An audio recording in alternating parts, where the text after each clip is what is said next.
ГСП онлайн. Городские новости сейчас. «Заполни бак». Акция с таким названием впервые прошла в Ухте в минувшее воскресенье. С одной стороны, это традиционная форма известного всем еще с далеких советских времен субботника.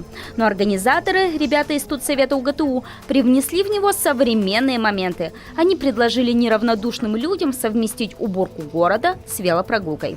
На выбор у любителей покрутить педали самые загрязненные участки Ухты, которые необходимо привести в надлежащий вид. Мы предложили 10 точек. Туда входит зона реки, зона парка, входят некоторые общежития проблемные. И в данном случае мы пока остановились только на 10 точек. Но дальше, надеюсь, будет лучше и больше. Реализовать свою задумку активные студенты смогли после молодежного форума 11, на котором презентовали проект и выиграли конкурс. Для того, чтобы воплотить в жизнь велоуборку, городской бюджет выделил им 40 тысяч, которые пошли на инвентарь для борцов за чистоту Ухты.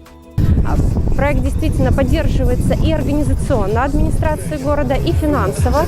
То есть из средств муниципального бюджета были выделены средства на реализацию этого проекта. И, конечно, надо отметить, что проект объединил волонтеров, молодых волонтеров и Ухтинского университета, и медицинского колледжа. Здесь среди ребят есть и некоторые студенты Ухтинского техникума железнодорожного транспорта.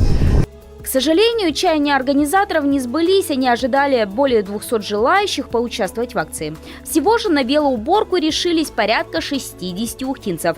Но тем не менее, несмотря на пасмурную и ветреную погоду, они собрали с 10 точек 133 мешка с мусором.